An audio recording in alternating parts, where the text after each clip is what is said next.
Warning, this video is not targeted to kids and may be inappropriate to younger audiences. Your discretion is advised.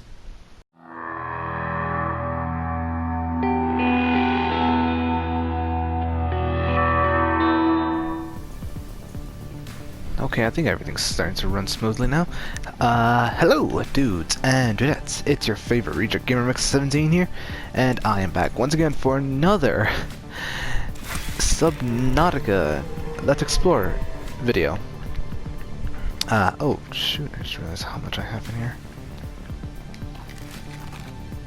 Alright, well, ignoring all of that, excuse, like, me saying everything's alright and stuff. It's just that every single time I log onto this game, everything's laggy at this point right here. So I have to, like, spin around, move around like crazy so everything can render in, even though I can't see it all, so, yeah. Without further ado, we already know why we're here. We are continuing onward with the stuff. Yeah. We're still doing this. Anywho, so if I'm not mistaken, we are, I think, somewhere around here. Or did we get past this point?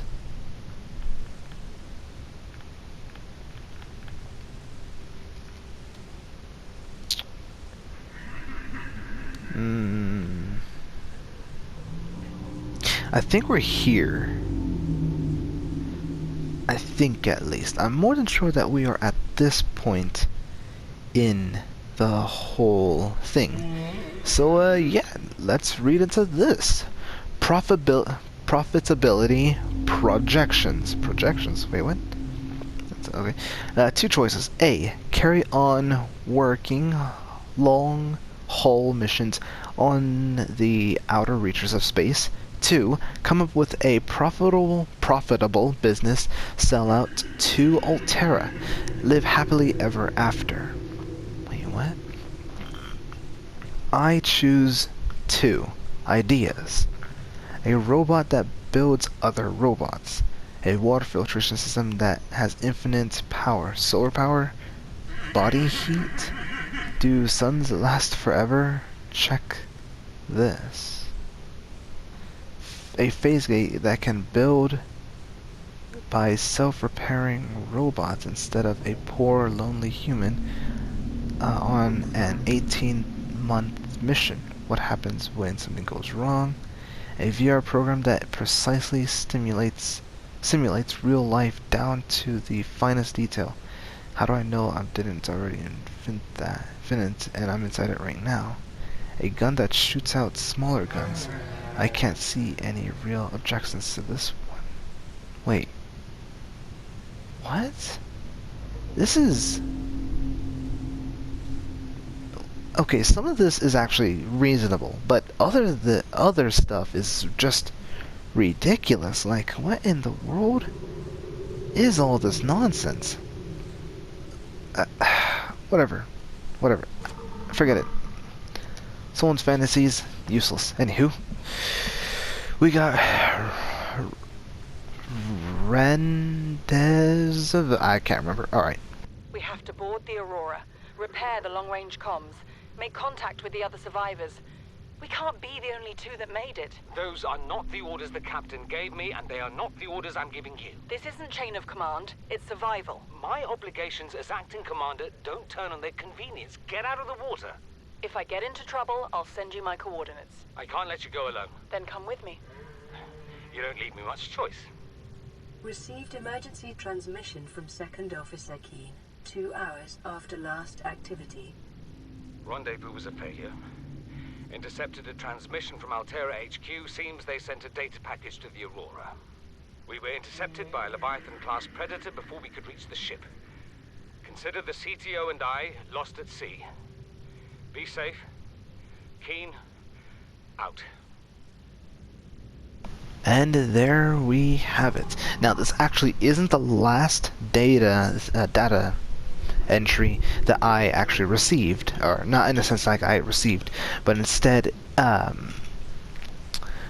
long story short, as I've mentioned in the beginning of this whole thing, is that I couldn't find all but 2 or 3. I can't remember. Something like along those lines. One of them is actually something called Surveillance Log Leisure Deck B. And I'm going to read it as best as I can. Suspicious keyword religious detected. Beginning automated recording. Kasar, I think. I find a tendency amongst Alterans amongst Alterans to think not only that you have it best, but that yours is the only way to have it all. In the Mongolian states, we have the freedom to work for ourselves. Crew member, hey, most of us are contractors. Joe owns her own company. Kashar, I think. Whose ship are you living on right now? Yours or Altera's? Crewmate, you'd do well to remember whose ship you're on. Mongolian. Kashar, according to my religious beliefs, this ship belongs to us all. We're all parts of the same system. The only difference between us is where we choose to draw lines. Crewmates, wise words for someone from a cowboy corporation fighting over rocks in the far reaches of space. And this is actually abandoned PDA found in the Grand Reef wreck. Now, the reason why I couldn't find this is because I have been to every single wreck in the Grand Reef. In fact, there's only 2 wrecks in there. I've searched it all and I could not find it for the life of me. I don't know if the game rendered it in, or if the game rendered it incorrectly. Either ways, I just was not able to find it, and that is actually one of the few data entries that I could not find. Moving along, we now have codes and clues. Starting off with alien facility location. This one, I believe, you get from the, let me double check, Quarantine Enforcement Platform, also known as the Quarantine Enforcer. Alright. Alien facility locations. Intercepted background data regarding further alien facilities elsewhere on the planet. Disease Research Facility, depth 800 meters. Location, Cape System with extensive fossil record, southwest of Enforcement Platform. I wish I read that. Function, live specimen study. Objective, synthesis and antidote for highly infectious bacterium designed, I don't know, something like that. Karar. Thermal plant facility, depth 1,200 meters. Location, inside an extensive natural rock formation in an area of extensive volcanic activity. Function, generate energy for all local facilities. Sanctuary A, data corrupted. Sanctuary B, data corrupted. Off-site laboratory, data corrupted. Primary containment facility, data corrupted. Sanctuary A, Sanctuary B. If I'm not mistaken, those two is the Sanctuary cache of the Northern Blood Kelp Zone and the as I mentioned before, the Sanctuary cast in the Lost River, just close to the, what's it called? Grand Reef. There we go. Off-site laboratory, I'm assuming, is the Dunes cache, I think. And then finally, the primary containment facility is, of course, the thing that's way, way, way down. In advance of an outbreak, quarantine procedures will be automatically enforced with immediate effect. The quarantine enforcement platform will target all incoming and outgoing craft to prevent the spread of the infection off-world. Next up. High security terminal captain's quarters. Oh, so this is like it says, a high security terminal that you can get from the captain's quarters in the Aurora. Before they lost communications, Altera HQ uploaded a set of blueprints to the Aurora's main computer. There is a high security terminal inside the captain's quarters located behind the prawn bay from which the blueprints should be accessible. The code is 2679. Yes, this one is in fact the room that's to the left after you enter the Aurora. Lab access. If you need to tweak your equipment, please use the mod station in the forward section, or retrieve pre-configured equipment from the lab next door to the data coil. The door code is 6483. Again, I don't know where this one is specifically, but it's somewhere within the Aurora. LifePod 4 transmission origin. A distress signal has been received from LifePod 4, but the attached coordinates were corrupted. Has been corrupted and analyzed. Were corrupted. Last available photographic data has been uploaded and analyzed, which came in handy. Flotation devices activated. LifePod located at sea level. Pod is in close proximity to radioactive fallout from the Aurora. Admission origin approximately 150 meters northwest of the Aurora's port midsection, which of course we found later on. This, I believe, you can obtain through the radio, as the other transmission origins are. Next up, LifePod 6 transmission origin. A distress signal has been received from LifePod 6, but the attached coordinates were corrupted. Last available photographic data has been downloaded and analyzed. Okay, I'm assuming it's the same thing for the next one. Crew requested assistance navigating radiation. Sunk to approximately 100 meters. Located in an area dense with red grass near a number of natural arcs and rock stacks. Transmission origin approximately 400 meters west northwest of LifePod 4 of LifePod 4's last known location. LifePod 7 transmission origin. A crewmate reported problems of their onboard fabricator. Sunk to 200 meters in an area of low ecological activity. Transmission origin approximately 1 kilometer southwest of the Aurora's stern section. Notes to self. This is found in the Aurora, I believe one of the abandoned PDAs, due to the fact of its title. So we are finally in open space. We cross the galaxy to install a phase gate to send ships to mine resources, to build more expensive ships, to install fancier phase gates. Are we trying to exhaust the galaxy or just ourselves? 18.06 Yu's birthday. 40 weeks before we get home. 400 weeks it feels like before we get home. Not enough. Credits Altera's paying me. 1454 Cargo Bay Code. Primary containment facility. Wait, is that right? Oh, yes. Sorry, I have to double check to make sure everything is actually in order when it comes to this, because, yeah. Primary containment facility. This is a data terminal that you get from the alien thermal plant. There we go. That's within the lava castle of the inactive lava zone.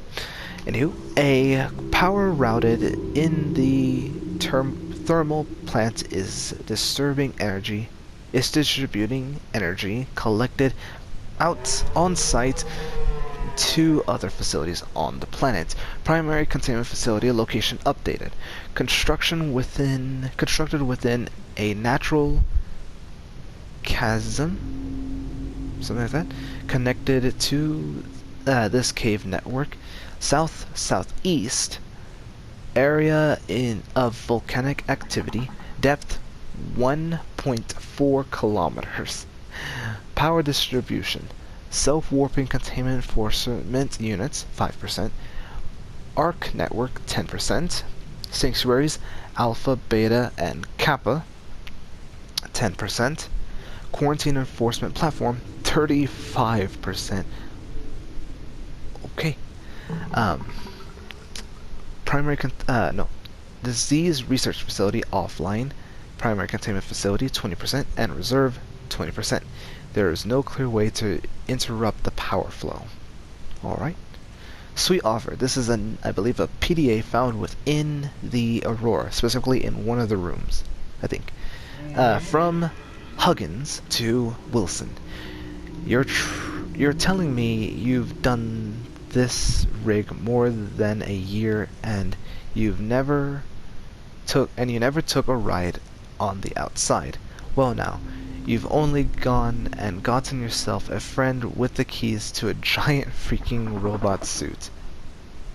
We've plain got nothing to do till we get Starside to work on the gate. If you want a taste of the stars, you've only got to say, my spare prawn suit's got your name on it. You don't know what power feels like till you've crushed an asteroid with your bare, heavy, mechanical, augmented hands. Want to play catch with a passing meteor? Come by Captain number 1, codes 1869.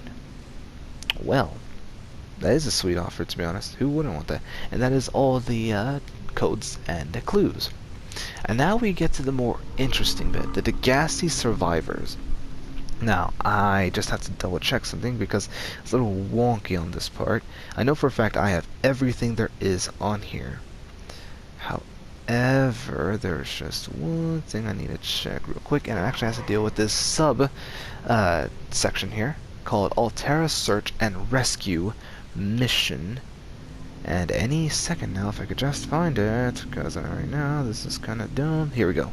So let's see. It is 1, 2, 3, 4, I think. 1, 2, 3, 4. I feel like I'm looking at the wrong thing now. Yeah, I definitely feel like I'm looking at the wrong thing. Oh, I did. I am looking at the wrong thing. Alright, well, that's just all sorts of confusing now, isn't it? Alright, well, ignoring that nonsense, I guess we just continue onward. Oh, that's because I passed it. 1, 2, 3, 4. Yep, that's it. Alright.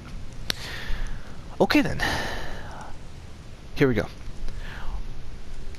Aurora Auxiliary Mission Orders. That was weird.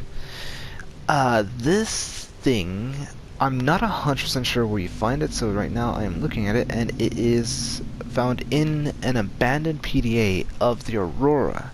So that actually narrows it down quite a bit, because stuff is easy to find in there, unlike other stuff. Anywho, mission: search and rescue. Target: crew of the Mongolian vessel Degassi. Last known position: vicinity of planet 4546b. Andran Arm. That's the contact. Mongolian emissary Josh Kashar. Aurora passenger quarters. Mission brief: a Mongolian vessel, the Degassi, disappeared almost a decade ago, carrying with it a high-ranking Mongolian chief. Corporate insurance has purchased passage aboard the Aurora for emissary Kashar, and your orders are to make every reasonable effort to locate and retrieve the Degassi members without compromising the primary mission. Confirming the fate of the crew will aid Altera's diplomatic efforts with the Mongolian councils.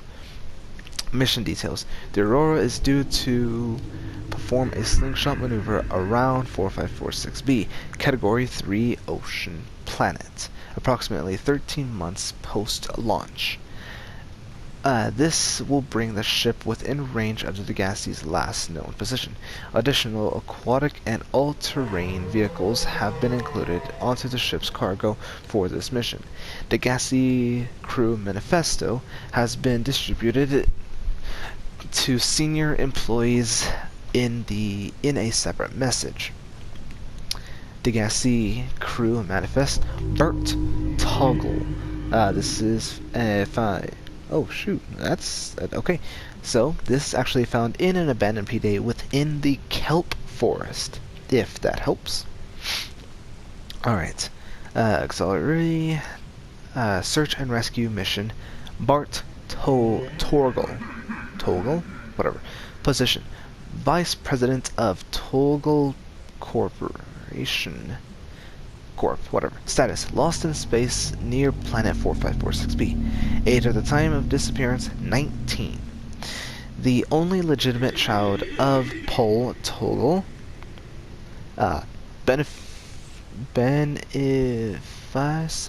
Beneficial so something of enhanced learning techniques and cerebral implants.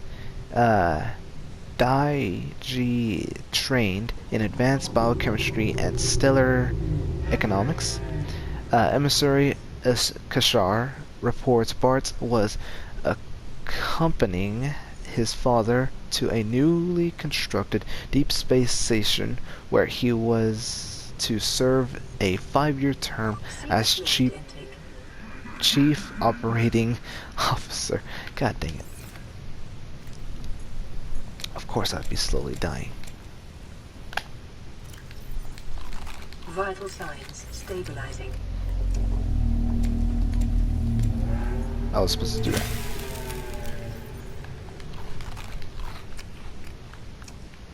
And I had a water bottle too. Well, that sucks. Alright, but yeah.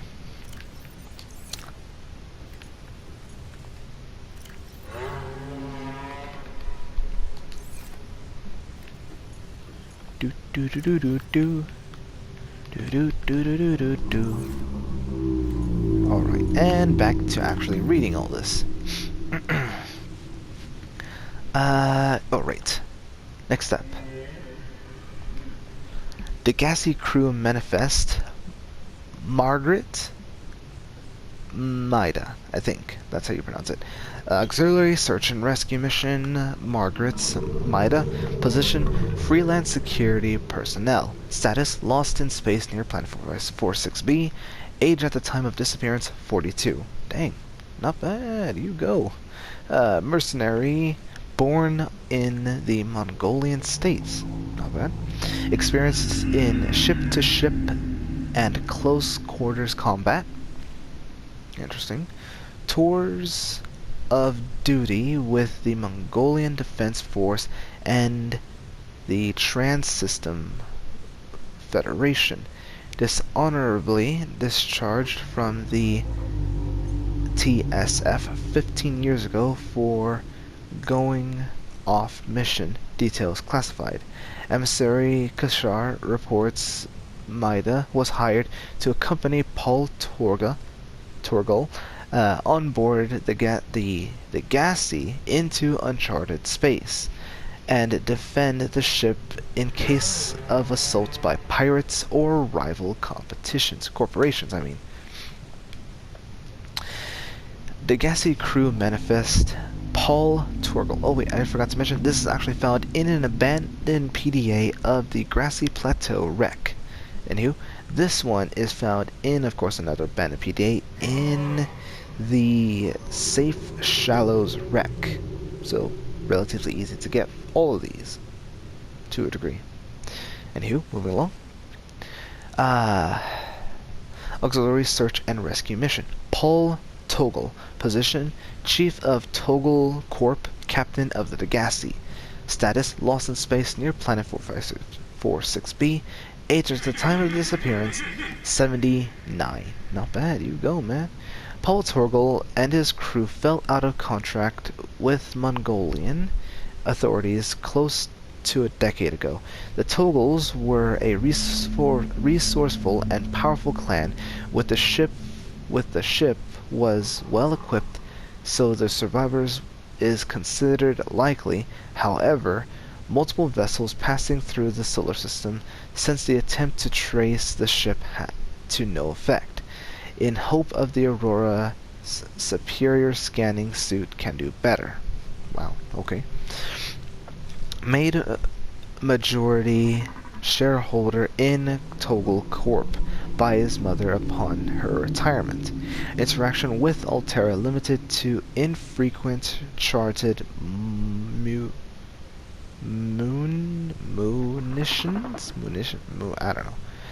deliveries, beneficiary to life extension technologies, accompanied by his own child, Bart Toggle, 19, heir to the Toggle Corporation.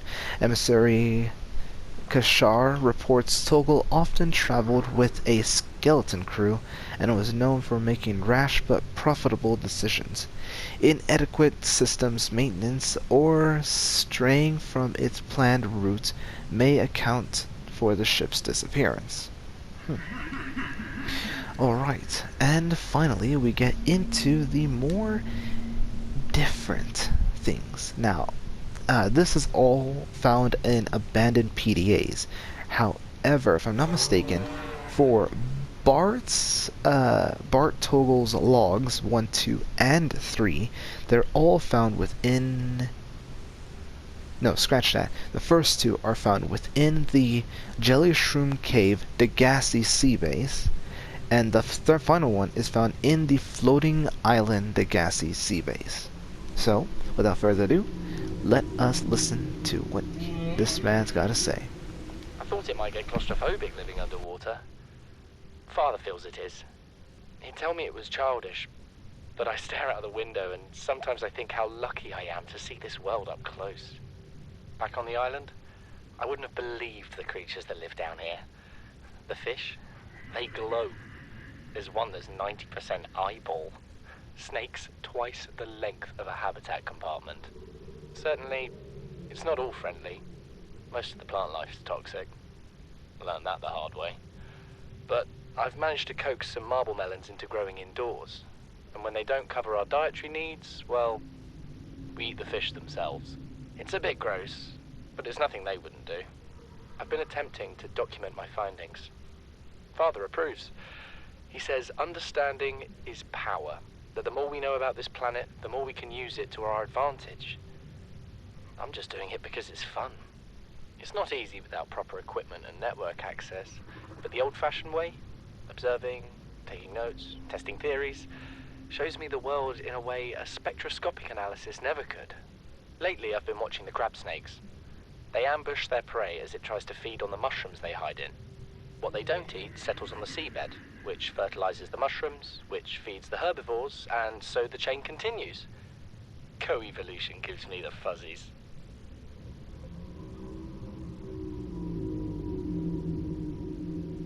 Something incredible just happened. Since we're down here, I had this plan to build equipment and study the life forms we were encountering, but I didn't have enough enameled glass. So, I started looking for a natural substrate that would strengthen the glass we have, and those stalker teeth we've been finding fit the bill.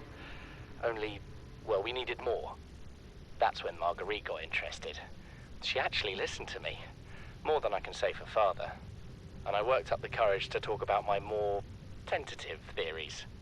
When I told her they were attracted to metal deposits, that their teeth get dislodged when they pick them up, her eyes narrowed and she dashed out of the room.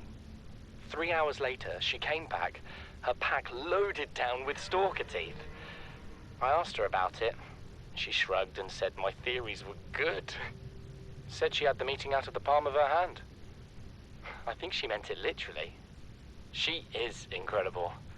She went out to the kelp forest armed with just a heat blade and went fin to fin with a pack of stalkers. On the one hand, that is the coolest thing I have ever heard. On the other, I hope the stalkers didn't come off worse than Marguerite did. She had a huge gash on her forearm. I don't think things went as smoothly as she made out. And what's the point in surviving here if we have to kill everything that makes it so wonderful? I wish I knew more about these animals, but Father won't let me leave the habitat. Maybe with all this glass, we could build a containment unit and get up close to them. This is the first time I've seen sunlight in months. After all that time in the deep, I'd been dreaming of it. Now that I'm back here, I'm finding it hard to enjoy alone. Father was right. We should never have left this place. We shouldn't have gone so deep. They do not want us down there. Despite my best efforts, ill health is taking hold of me. The visions are getting worse. Marguerite and Father are now part of the ecosystem of this incredible planet. It's reassuring to know that when I go, I'll join them. Until then, well, there's always the view. And that is what there is. So, yeah, alright. Moving along, we have the Degassi voice log number 1 through 9. Now, if I'm not mistaken, I think these voice logs are actually found within a large area, in a sense like they are found within 3 areas, I think. And that is within the Degassi Floating Island Sea Base, the Jelly Shroom Sea Base, and I think the last one, I'm even checking right here. Oh. The final base that I forgot about. The Deep Grand Reef Degassi Sea Base. So, just double checking real quick. Yes, that's what it looks like. So all 9 of these Degassi voice logs can be found in those 3 areas. Basically all of the Degassi sea bases that you can find them in. So moving along, habitation, location, Degassi voice log number 1. I'm going to go ahead and shut up now. This island is a godsend. Look out of the window. No predators, fresh food. No building materials, nothing left of the ship. And your kid says we're gonna starve without more grow beds. Speak up, kid. It's true, Father. The natural growth rates are too slow to keep supporting us. All I'm saying is ocean's got us surrounded. No use hiding. Sooner or later, we'll get our feet wet. The rest of your life may have been a fight, Maida, but I've made my decision. You want to forfeit your emergency pay to take a swim? Go ahead. Believe me, I'm thinking on it.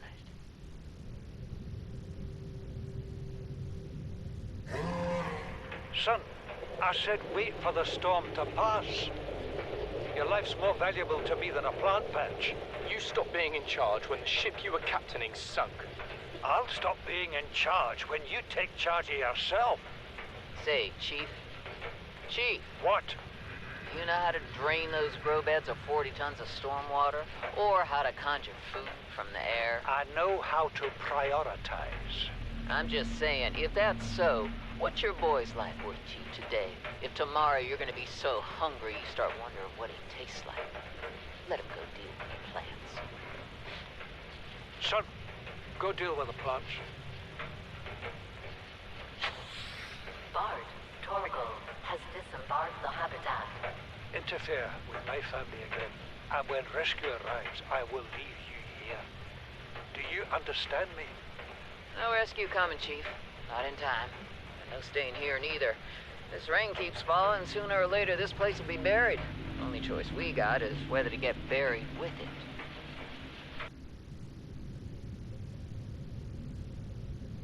You see, Chief, you brought us to this sodden planet. Told us we'd see a lush payday. Now what do we got some 6 weeks later? A dead crew, a habitat that's half buried, food washed away. I suppose the executive decisions would be better left to someone with your extensive experience of hitting people in the face. I know enough not to take unscheduled detours to uncharted planets. That's something you don't want to learn the hard way. Easy to judge a decision in hindsight. Harder to come up with a plan of your own.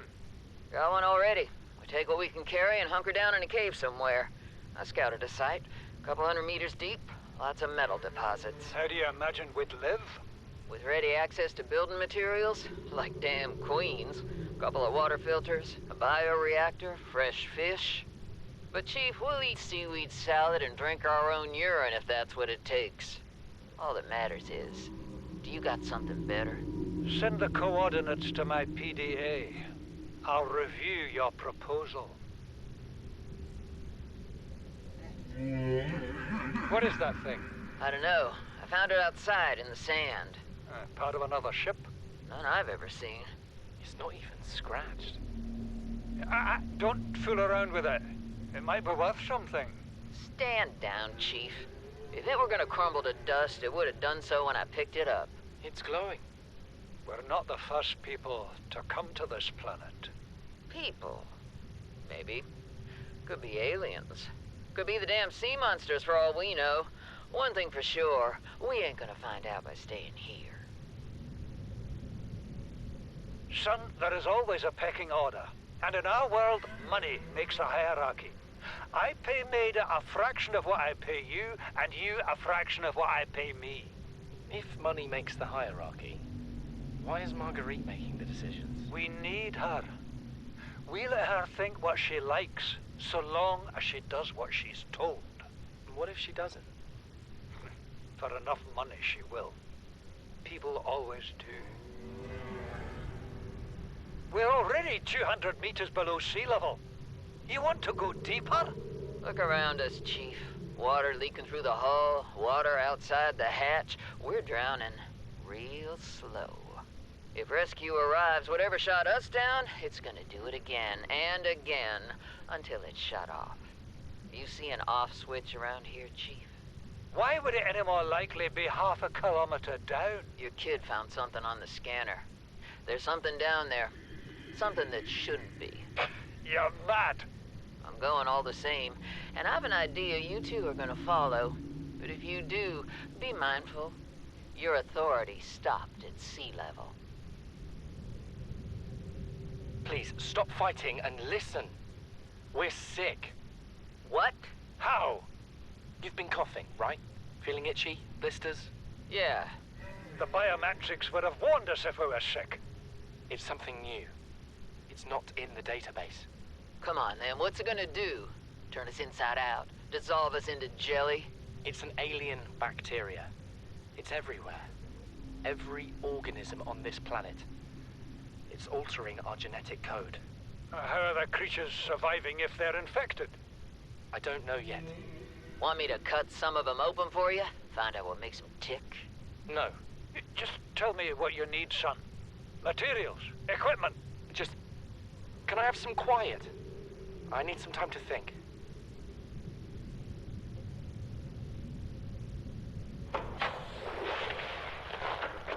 Margaret, Maida has boarded the habitat. What are you so happy about, Maida? Say, kid, I brought you something. Is that a Leviathan outside? Towed it home on the back of the sub. You killed that thing? It's still breathing. I was about to finish the job, but I can stay and chat if you'd like. No? Then make yourself useful and pass me that hardened blade. Are you out of your mind? You brought that thing here? What if it's not as dead as it looks? What if others come? You prefer it got curious and came of its own accord, or got messed up and dragged here? When we get off this planet, I am going to drag you through every court in the damn Federation. I have had it with you, risking our lives. Oh, stow it, Chief. The kid can't kill this disease without fish to study. I'm just bringing him home. But tell her. Tell her I'm right. You're both wrong. Marguerite, I can't find out how they resist the bacteria if you slaughter them all. It ain't always they oblige in coming in alive. He means you're being reckless. Father, the outcome's no better if we hole up in here and don't go outside. But we have to find a middle way. There is no compromise. Not while she's on my sea base. Your sea base? I'm going outside. Bart, Torgal has disembarked the habitat. Bart, come in. It's dangerous. Damn it, boy. I know you can hear me. Chief. Chief, get off the radio and put on your helmet. What? Brace!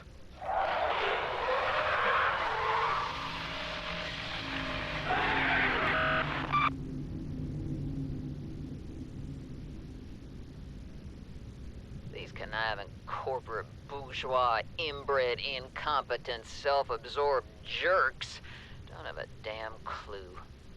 The kid's not so bad. He's even useful. But I swear, everything that comes out of his father's idiot face is a narcissistic lie. He wants to stay in this cave, his problem. I'm the one doing the heavy lifting. When sea monsters are hunting you, you don't hide. You hunt the sea monsters. Then you build a bigger boat out of sea monster bones and you hunt bigger monsters. Keep going until there aren't any monsters left to hunt you. I'm going deeper. I'm gonna find what shot us down and I'm gonna tear its damn heart out. I've started the prep work. The kids taught me how to make enameled glass.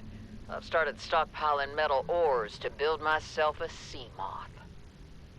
I'll raid the indoor grow beds before I leave.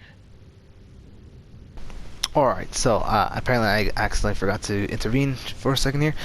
This here, including the one I'm about to read, are 2 abandoned PDAs that are found with both in the Jelly Shroom Cave. Now, the one I'm going to read is called Environment Log. User Paul Toggle requested cross-referencing a local environment's scans with ideal habitat construction conditions, displaying results.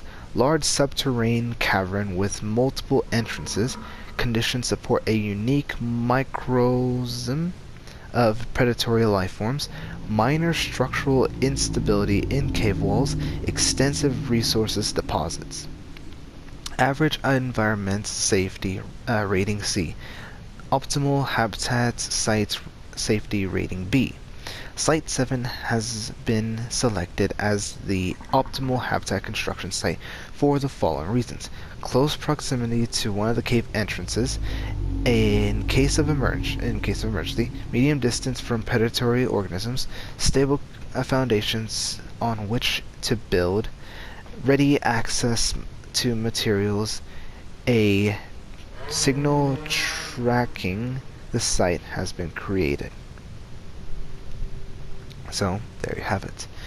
Next up we have Paul Toga's logs. Now, these 3, let's see, 1, 2, and 3. Okay, so each one in this order is found within all 3 of the Degassi Sea bases. First one found in the floating island, second one found within the Jelly Shroom Cave, and the third one is found in the... Oh great, I'm going blank minded. Oh right, Grand Reef Degassi Sea Base. So, we start off with the first one, of course. Chief's log, 5 weeks since the crash. The only other survivors are my son, Bart, and Maida, the cut-price mercenary I commissioned for the journey. After days drifting in the life pod, rain hammering on the roof, the weather cleared and we washed up here. I had Maida salvage the Degassi wreck, set Bart to finding us a stable source of food. His education is paying off sooner than I'd anticipated. Our only problem is Maida. She says the weather's going to turn.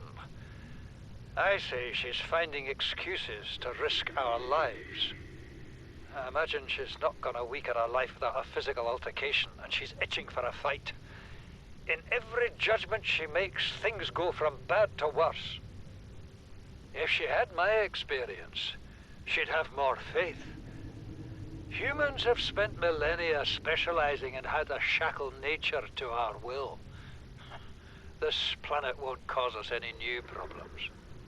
My one task now is to keep us alive, as comfortably as possible, until the insurance company arranges rescue. In this part of space, that could be months, or even years. You know what Maida told me today? She wants to build a habitat 500 meters below sea level, more than 1 kilometer northeast of here. And she needs Bart and I to do it. She's got it into her head that she can save us if she just acts recklessly enough. But I've hauled Star Wars to Neptune, Plasteel to the Federation. This family operates 9 different mining colonies across the Ariadne Arm. Maida think she's better suited to lead, her contract still says otherwise. I just cannot damn well tell whether it's the stupidest idea I ever heard, or my only hope. I turned 80 years old last week. I thought I had another 80 in me, but marooned on this planet, there's no swapping out of my liver when the old one fails. Here, I'm mortal. And Maida is useful. So, it's my responsibility to make a decision. Return to the island and hope whatever knocked the Degasi out of the sky won't do the same to the rescue ship. Or take us deeper in search of answers. And all the while be hoping old age gets me before the sea monsters do. I'll give Maida just one thing. She was right about these caves. There's enough lithium there to fabricate 100 tons of plasteel. Enough for a damn fleet of Cyclops submarines. There was nothing anyone could have done to avoid crashing here. But I was right to order the detour. If we get off this planet, they'll be talking about the Torgal share price on the other side of the Federation. Seek fluid intake. Came out of nowhere. An alien kraken, bigger than a Cyclops. Tore a hole clear through the reinforced hull. I barely got my breather in time. I told her. I said others would come. The rupture threw me clear of the habitat, and the monster turned and bore down on me. And just as its tentacles came within reach, Maida appeared out of nowhere. She had a sea glide in one hand, a jagged piece of scrap metal in the other. She meant to butcher that beast or die trying. The last I saw her, she had the metal lodged in its neck as the monster did its best to shake her, contorting off into the darkness. I'm certain she got her wish, one way or another. Then I thought I saw a light deep below me. I hoped maybe Bart had swum clear. I followed it. Now I wonder whether I saw anything at all. Our oxygen is low. The habitat is gone. I can't see the sky. Something surely has the scent of my blood. And here we have the ending of the whole Degassi's voice logs. Now, to explain just a tiny bit of everything, is that the order of this is actually just straightforward in the sense of, well, mentioning everything as, you know, how things are in alphabetical ties. There we go. However, there actually is an order to this for anyone who wasn't able to understand how the order went.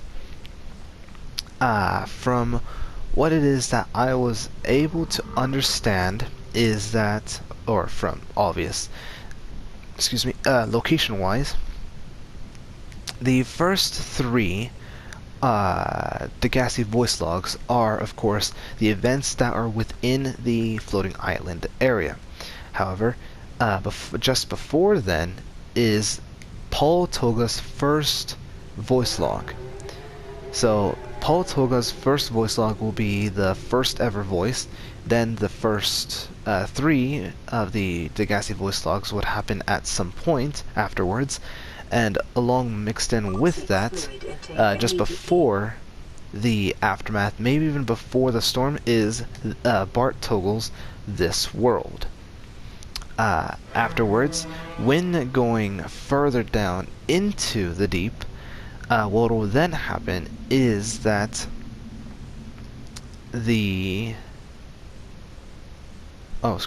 Bart Togel's first and second log is after the events of them going deeper, which is where the fourth, fifth, and sixth Degassi voice log happen.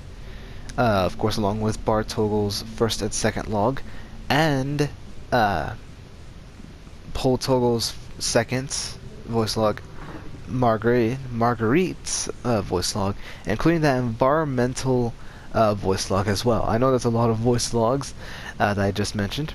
Then finally, 7, 8, and 9 would be happening afterwards, which is within the Grand Reef. After the events that they left to move on to the Grand Reef, or I'm assuming something else has happened in the sense of they all moved.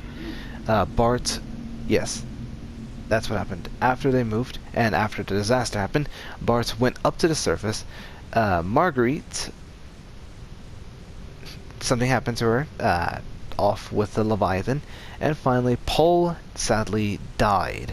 Now, what creature exactly could have done it?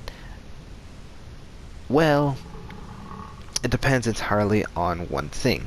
Now, they specifically said a Leviathan, so him saying it was larger than a Cyclops would not be considered a classification. However, the alien Kraken would be somewhat closer to a mistake of misunderstanding how it would look like in all actuality, which means more than anything, Marguerite dragged a Reaper Leviathan to an area where they would not be found, which is absolutely insane and completely awesome, if you ask me. So, yeah, that's about it. Now, I'm almost running out of time, but I might have enough to read a tiny bit. I say that, and then, like, 3 of these 4 are actually really, really long. So, next up, that I will be end up reading is Operation Logs, which already has quite a bit of stuff to talk about. Oh boy. There is quite a bit that I'm going to have to talk about. So, yeah, without further ado, thank you everyone for joining me in this grand adventure of Subnautica Let's Explore. I know it has been quite boring, but of course, in order for us to get more of an understanding of the lore and the world around 4546B, I have to go over every single data entry that there is available to us.